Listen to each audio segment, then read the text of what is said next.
Number 9. Rachel Hoffman. During a routine traffic stop in Tallahassee, Florida in 2007, a new college graduate named Rachel Hoffman was caught with over 5 ounces, 142 grams of cannabis, and a handful of ecstasy pills. To avoid prison, she agreed to work off the charges by acting as a police informant against others in the drug scene. As part of the operation, Hoffman was tasked with trying to buy a large amount of ecstasy and cocaine and 2 handguns with $13,000 cash. It was an out-of-character buy for the young woman, but the authorities asked her to do it anyway. Hoffman went to the cellar with 2 undercover police officers that were tasked with acting as her security. The suspects changed the location last minute, and the undercovers tried warning her not to follow them, but she didn't get their message thanks to technical difficulties. So she went with the suspects in a stolen car, and her handlers lost track of her. Just a few minutes later, one of the suspects shot her execution style with one of the guns she was trying to buy.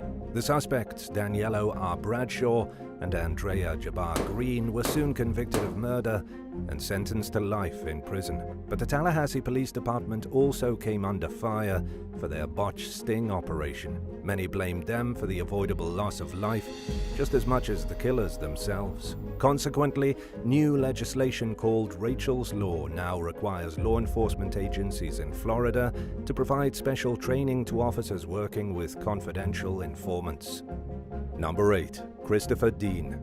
In October 2016, members of Atlanta's gangster Disciple street gang found out that 33-year-old Christopher Dean acted as a police informant in his past. Feeling betrayed and threatened, 5 gang members lured him to a home in Atlanta for what he thought was going to be a drug sale. When he got there, they tortured him for at least an hour, beating him severely with a crowbar and a 2x4 to show that being a snitch wasn't tolerated. The gang then shot Dean twice in the back of the head, before calling over 2 other members who were supposed to clean up the crime scene and dispose of the victim's body.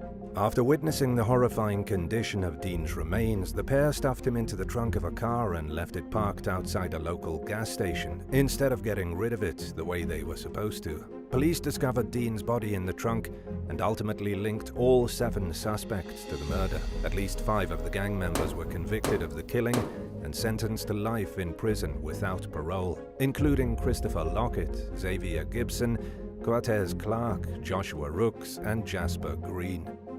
Number 7. Heidi Allen.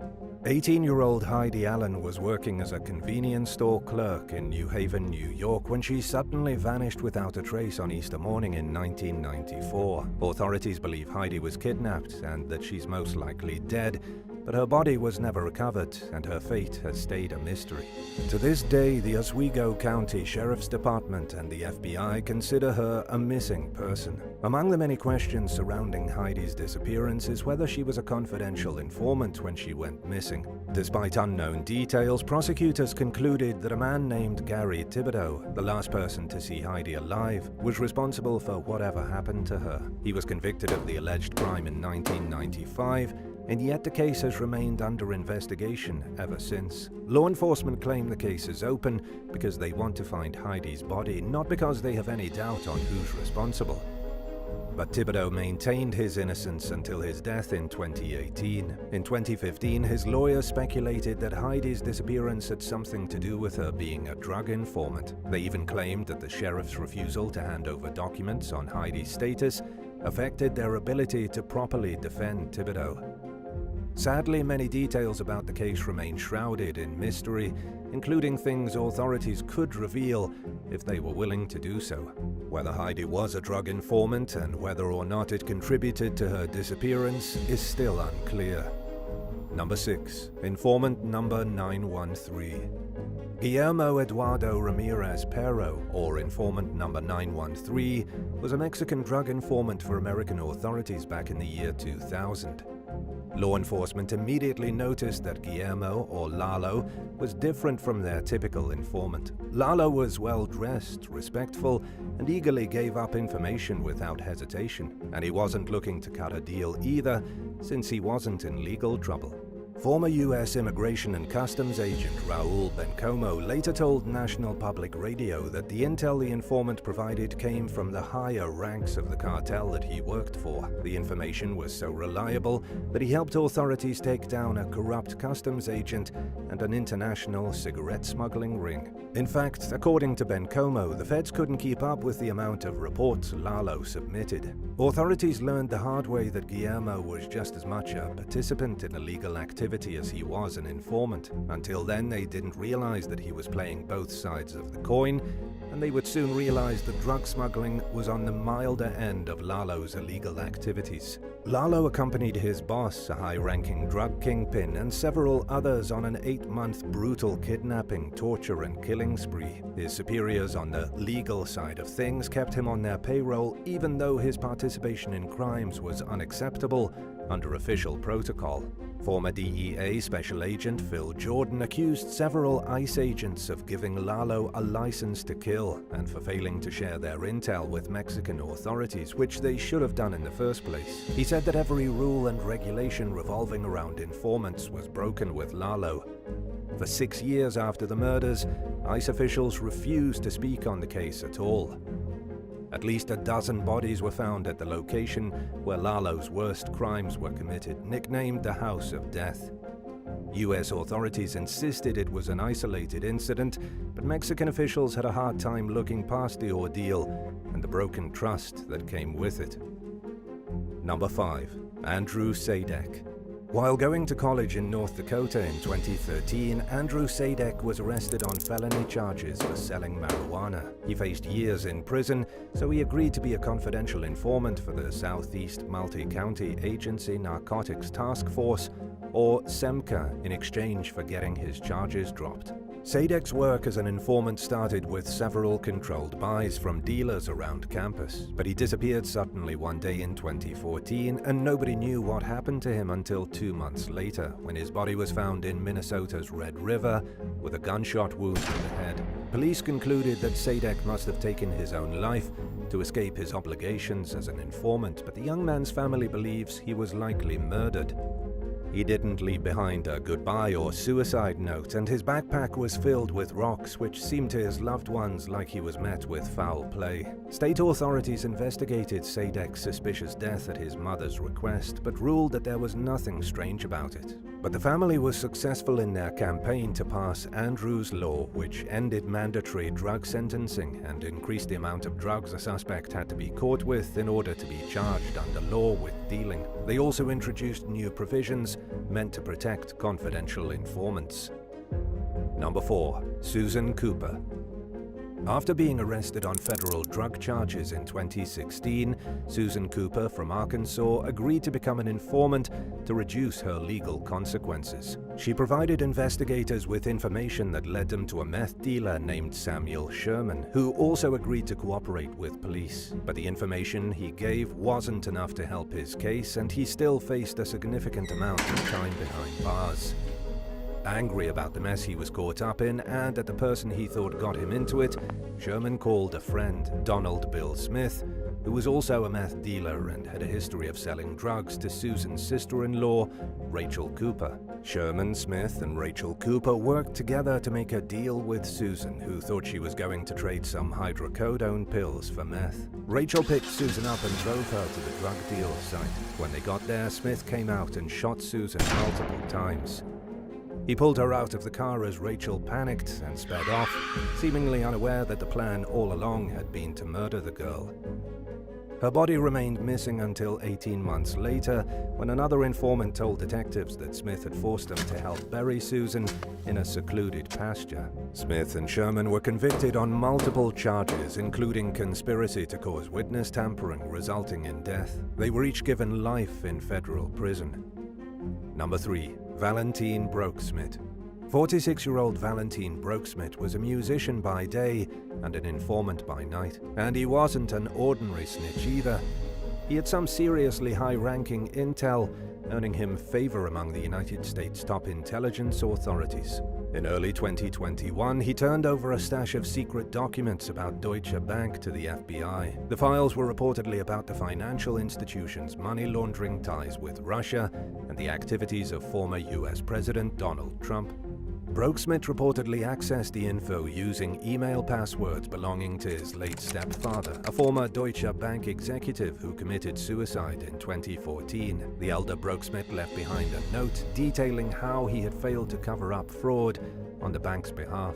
New York Times business investigations editor David Enrich later described the younger Broeksmit as a routine drug abuser who desperately wanted to be the center of attention and feel like he mattered, which was perhaps what motivated him to become an informant in the first place. In 2020, not long after he submitted the damning documents, Broeksmit's car was found abandoned in Los Angeles. Based on its contents, it seemed as if he was homeless, but Broeksmit himself was nowhere to be found. The man's body was discovered dead a year later inside a local high school. Authorities said there were no signs of foul play, but they offered few details regarding the mysterious circumstances of his death, leaving the rest of the world wondering whether the troubled musician's activities as an informant contributed to his downfall. Number 2. David Foley. While working as a confidential informant for the Rockford Police Department in Winnebago County, Illinois back in 2020, David Foley purchased cocaine from 25-year-old Preston Scott. Months later, he was found dead next to his car with several gunshot wounds. It wasn't long before investigators focused their sights on Scott, who was probably motivated to kill Foley thanks to the victim's status as an informant. After an investigation, Scott was charged in connection to 7 different murders, including Foley. He had an outstanding warrant in a drug case when authorities apprehended him for David's murder, and he was found guilty in late 2022. In light of the senseless tragedy, Rockford Police Chief Dan O'Shea reminded the public that the agency wasn't about to back down, but that it instead would step up its efforts to hold suspects responsible for selling illegal drugs and contraband. According to the most recent update, Scott was still awaiting sentencing. He faces up to 85 years in prison for the murder charge, as well as 14 years for being a felon in unlawful possession of a weapon. Number 1. John Dowry Jr. After he was arrested in 2004 on several gun and drug charges in East Baltimore, 38-year-old John Dowry Jr. faced over a decade behind bars. To avoid a lengthy prison sentence, he decided to become an informant in a federal murder case. The feds eventually lightened up on Dowry's restrictions. They excused him from jail time and let him go to rehab instead. He was also allowed to continue working. But Dowry's fresh start was interrupted when he came home from his factory job in 2005. He was waiting outside for his girlfriend to unlock the door of their apartment when 2 men approached him from behind and shot him. Dowry ran, but the gunmen continued firing and landed 6 shots on him. He eventually got inside his home and collapsed onto the floor. Miraculously, surgeons were able to save Dowry's life, but the near-death experience made him realize that people knew he was a snitch and that his life was in grave danger. So he left the area and maintained a low profile until Thanksgiving 2006, when he returned to East Baltimore to spend the holidays with his family. During the celebration, Dowry stopped at a convenience store. He was in there for just a few minutes before he was shot dead. After finally persuading witnesses to talk, authorities charged drug traffickers Melvin Gilbert and Darren Good with the man's murder. They were both sentenced to life without parole.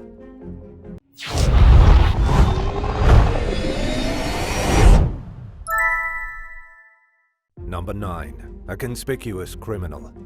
Rapper Philip Nicholas Castabanes, better known by his stage name Stitches, apparently didn't feel like walking to the entrance of a Miami Whole Foods store during a grocery run back in 2017. He parked his Porsche in a handicapped spot, even though he didn't have a legal permit. A nearby police officer recognized the musician and his car from previous run-ins.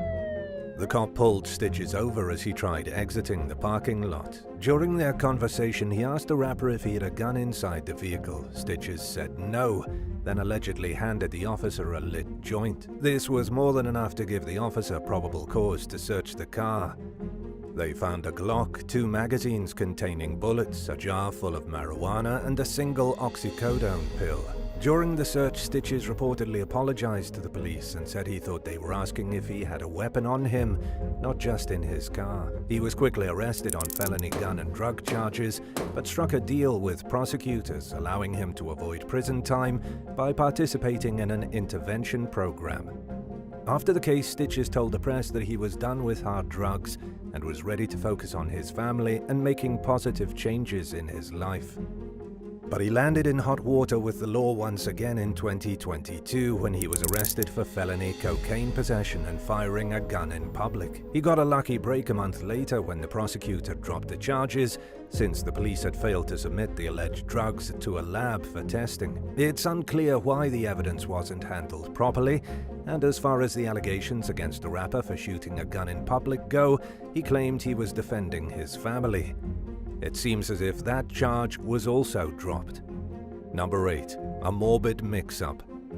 In 2015, 3 teenagers broke into a house in St. Charles County, Missouri, and found a container filled with what they believed was cocaine.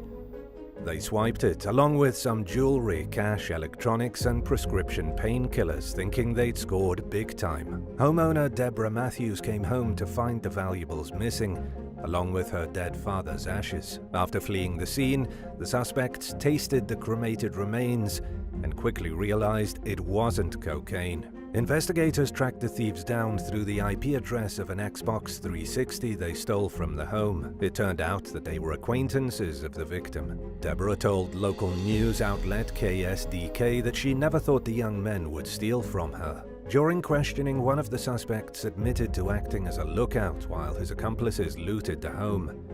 Police recovered some of the stolen goods, but were unable to recover the sentimental ashes which the teens had thrown out of their car window after realizing it wasn't drugs. This wasn't the first time a burglar mistook someone's ashes for drugs either. 3 years earlier, in 2011, a group of burglars took a few containers of what they thought were heroin or cocaine from a home in Florida. Instead of getting high, though, they caught a big whiff of the homeowner's late husband and Great Danes. The thieves considered returning the ashes, but chose to dump them in a nearby lake instead of facing the embarrassment. Number 7. A heavy haul.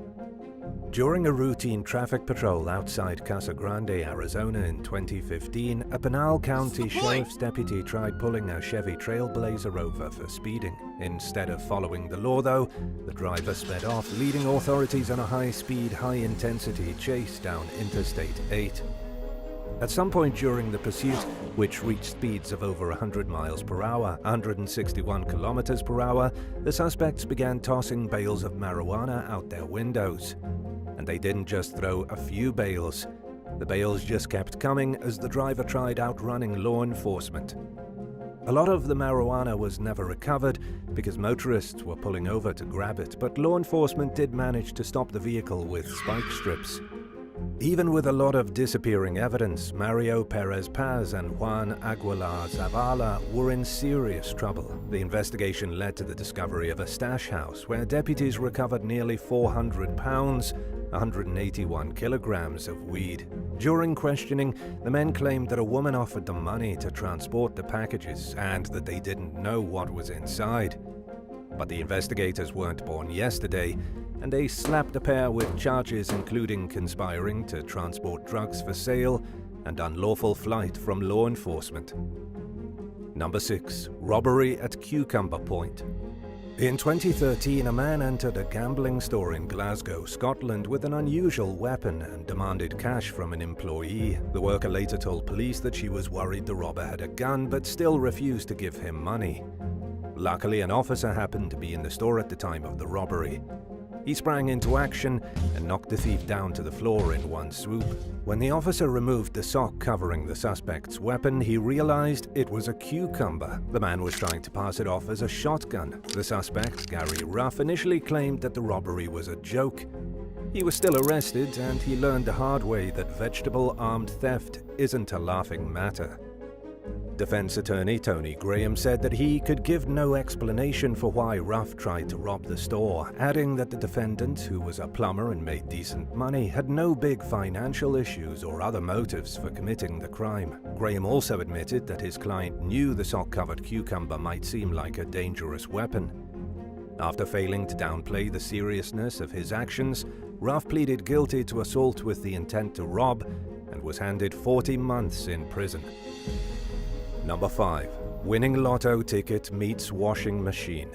Right as the California State Lottery jackpot hit $26 million in 2020, a woman from Norwalk, just outside Los Angeles, realized she had purchased a winning ticket, but she had stuck it in her pocket and couldn't find it later on. Just days before the 180-day deadline to claim the prize approached, she contacted the Lotto authority and told them she was pretty sure she'd accidentally washed and destroyed the winning ticket with pieces of her laundry. A worker from the store where the woman bought the ticket recognized her and remembered selling it. The transaction was also captured on surveillance footage, but investigators concluded that there wasn't enough evidence to prove beyond a reasonable doubt that she was the winner, even though the winning ticket was traced to the convenience store where she bought it, and nobody else had come forward claiming the funds. As the deadline approached, a Lotto spokesperson said that unless a last-minute winner showed up, the money would go to the state's public school system. It wouldn't be the first time a lottery winner failed to claim their prize in California. In 2022, the lottery revealed that $46.8 million of prize money goes unclaimed on average each year. Spokeswoman Carolyn Becker told KTLA that in many cases people lose their tickets or just don't realize they've won. And while the Lottery Authority has a way of knowing if a winning ticket has been purchased, they are unable to track down buyers' identities. So while your odds of hitting the jackpot are almost as slim as they would be if you just didn't play the lottery at all, it's a good idea to keep track of your tickets because it's the responsibility of the buyer to know if they've won. Number 4. Drunk driver mistakes police station for hotel. One unfortunate man became the laughingstock of the entire internet overnight in 2009 for making one of the worst drunk driving mistakes ever. A normal Sunday morning for Louisiana state troopers in Baton Rouge took a hilarious turn when 25-year-old Mitchell Delate knocked on their front door. The trooper working the front desk buzzed him inside, and it quickly became clear that the young man was incredibly confused. Delate asked if he was at a hotel, mistaking the trooper as a front desk clerk, but instead of checking into a room, he was instead booked on suspicion of DWI. He did manage to get a free stay in the local jail, though. It's hard not to laugh at the mix-up, but driving drunk is always a bad decision and isn't a laughing matter. While getting arrested sucks, the suspect was lucky nobody was hurt and that someone was able to stop him from getting back behind the wheel. Hopefully, the experience and the less than flattering news headlines taught him a lifelong, valuable lesson. Number 3. Father-son duo commit robbery in drag. A 38-year-old British man named Martin Pick and his teenage son Declan made international news headlines back in 2015 after they were caught on camera robbing a convenience store and post office in West Yorkshire. Here's the kicker. The two were disguised as elderly women. The younger Pick pushed his father in a wheelchair, while both men donned lousy wigs, long coats, hats, sunglasses, and flowery handbags. Surveillance footage showed Declan shuffling into the store and pulling his dad's large wheelchair in. He seemed to struggle as he turned the chair around and pushed Martin deeper into the store. Once they were ready to strike, Martin threw off the blanket on his lap and leapt up. He and Declan robbed the store at gunpoint, while there were actual elderly customers inside. The father and son duo were recorded escaping the scene on foot. They clearly put a lot of thought and effort into planning the crime, but they didn't pull it off as smoothly as they hoped. Not only were their disguises terrible, they didn't even make it to their getaway car before being chased down by civilians and the store owner, who tackled them to the ground and ripped their costumes off. The pair and their getaway driver, Martin's brother Mark, were all charged in connection with the botched robbery. Martin was sentenced to 18 years in prison, Mark received a 16-year sentence, and Declan was sent to a young offenders institution for 8 long years. Number 2. Gamers pose as cops to skip video game line. As the release date for the wildly popular Grand Theft Auto V video game approached in 2013, eager gamers lined up outside stores in hopes of getting a copy. But 3 young men from New York City were so determined to avoid the long waits that they concocted an elaborate ruse to skip to the front of the line. Over 500 people were waiting outside the Staten Island Mall for GameStop to open when the trio rolled up in an old police car that they had bought at an auction, complete with lights and a phony siren. The men flashed forged badges and identified themselves as NYPD officers as they bypassed honest customers as if they were royalty. And for the most part, their plan worked out. A security guard offered them coffee, and the owner of the GameStop store thanked them for providing extra security. They accomplished their goal of cutting everyone else in line and bought the video game, but their plan went horribly wrong just a few minutes later when a real officer saw their vehicle making an illegal U-turn and blowing through multiple red lights. The cop pulled the fake squad car over and quickly put pieces together. Frank Santanastarzo, Matthew Kershaw, and Carolus Abdel Sayed were charged with criminal impersonation and had the embarrassing honor of landing on news headlines for the crime. Number 1. Fleeing Florida man lands in nudist colony. 20-year-old Milton Hodges was wanted by authorities in Green Cove Springs, Florida for a 2012 armed robbery when he allegedly struck again at a Lowe's store in Kissimmee. According to employees, he pretended to shop for mango and banana trees before trying to rob 2 cashiers and holding a pair of scissors up to a worker's neck. Bystanders chased him out of the store as he attempted to flee. In a strange twist of fate, he jumped over the wall of a neighboring nudist colony where it was easy for police to find him since he was the only person there with all his clothes on. In a last-ditch effort to escape law enforcement, the young thief reportedly threatened residents with a large knife and stole a golf cart from a local security guard. Deputies quickly caught up with Hodges and arrested him at gunpoint.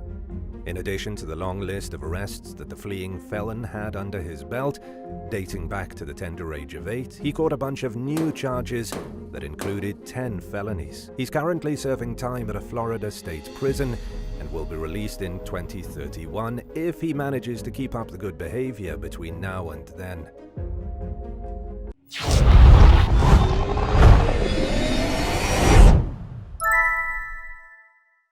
9. Annaya Peterson. When Australian model Amber Luke went viral in 2019 for having her eyeballs tattooed blue, most people thought it was crazy. But Annaya Peterson liked it so much, she went and got it done despite her 7-year-old daughter's concerns that the ink might cause her to go blind. The law student and mother of 5 from Belfast, Ireland, got her left eye tattooed blue in 2020. She experienced headaches and dry eyes, but chalked it up to the normal healing process and got her right eye dyed purple 5 months later. Things went fine until several months later, when Annaya woke up with extremely swollen eyelids, like she had been punched in the face. The doctor prescribed some antibiotics, but they failed to alleviate the inflammation. Annaya went to the hospital, where doctors ran tests and a biopsy and performed surgery, which she later said left her feeling traumatized. She soon learned that the tattoos have put her at a very high likelihood of contracting glaucoma, and her vision is already starting to rapidly deteriorate. Although she's receiving support from her university, including assistive technology to make reading easier, it's a scary reality to face knowing that someday she won't be able to see much, if anything. Needless to say, Annaya regrets getting her eyeballs tattooed and wishes she had listened to her daughter. 8. Burtle Fox. At the height of his bodybuilding career, Burtle Fox was one of the world's biggest and strongest bodybuilders.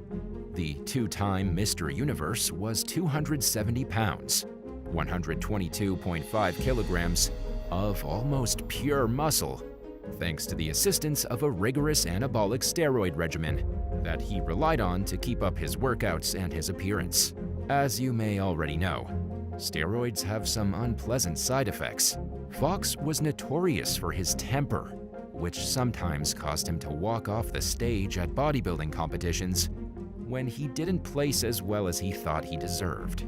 And while it's unclear whether steroids triggered Fox's rage-filled impulse to kill his fiancée and her mother in 1997, his use of them certainly didn't help his state of mind. Fox fatally shot 20-year-old beauty queen LaCoya Brown and her mother, 36-year-old Violet Brown, in the Caribbean country of St. Kitts and Nevis. He originally received the death sentence, which was later commuted to life without parole. In 2022, the Governor General of St. Kitts and Nevis pardoned Fox, and he was released after serving 25 years. Many of his former co-competitors celebrated his newfound freedom, with some sharing their opinion that the fatal shooting was an accident, or that Fox shot his ex and her mother in self-defense. The role steroids played in the crime, if any, will likely remain a mystery and a topic of speculation. 7. Brandon Colado. There's a very fine line between being a superfan and being dangerously obsessed with a celebrity. One man managed to cross it one night in late 2022, when Elon Musk and his security detail crossed paths with an alleged stalker at a gas station outside Los Angeles in South Pasadena. Footage that appears on Twitter shows one of Musk's security guards confronting another driver in the parking lot and accusing the man of following him. A caption posted with the footage accused the other motorist of following the security guard, thinking that it was actually Musk behind the wheel. He claimed that the man blocked the car, which had Musk's young child inside, and climbed on top of the hood. According to Musk's version of things, his security guard rammed the man's vehicle before driving off. Police responded to the scene, but no arrests were made, although Musk said that he planned to pursue legal action through his own means. He failed to elaborate on the nature of the suspect's connection to him or provide any further context on the background of the situation. Musk blamed a Twitter account for tracking his whereabouts and threatened to suspend users who post a person's real-time location. The accused stalker identified himself as an Uber Eats driver named Brandon Colado, and he adamantly denies stalking Musk or his team. He said that their run-in was purely coincidental, and the police seemed to believe him. In a report of the incident, Musk's security guard is labeled as the suspect, and Colado is listed as the victim. Colado's account of being unfairly targeted seems believable on its face, but he's also put forth some bizarre theories about Elon Musk stalking him. He claimed that the billionaire had been tracking his real-time locations, not the other way around, and that Musk was somehow manipulating the Uber Eats app to stop him from getting work.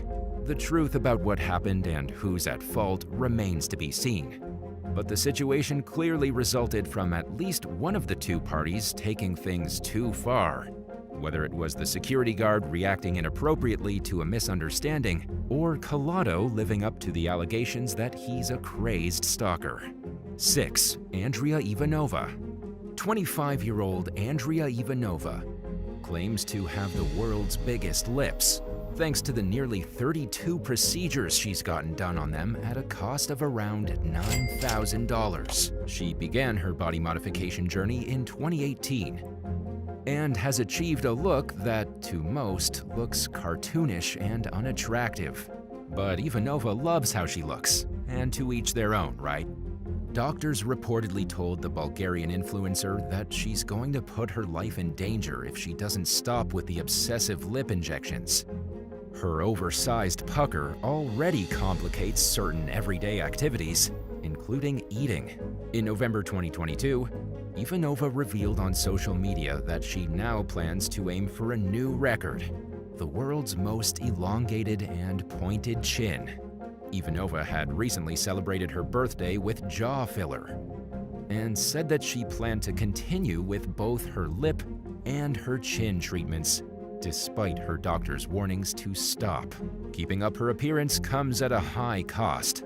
She spends $285 on lip injections every 2 weeks. She's also gotten a breast augmentation, And while a lot of people find her appearance off-putting, Ivanova has a surprising amount of followers who seem genuinely attracted to her unusual look. 5. Cameron Douglas. Spoiled rich kids have a reputation for thinking they're above the law, especially if their parents are celebrities.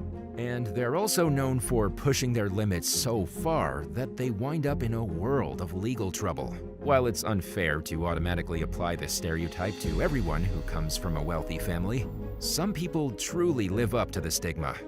Case in point, Cameron Douglas, the oldest son of Academy Award-winning American actor Michael Douglas. Cameron's drug-related run-ins with the law began in 1999 with an arrest for cocaine possession in New York City. He pleaded guilty to a reduced charge, which is customary in that type of case, and avoided any major brushes with police until 2007, when police found a cocaine-filled syringe in his car. Just 2 years later, in 2009, Cameron was busted in a Drug Enforcement Administration sting, resulting from a 3-year drug trafficking investigation. Agents recovered a half-pound, 0.23 kilograms of methamphetamine from a Manhattan hotel room that they believe he was distributing drugs out of.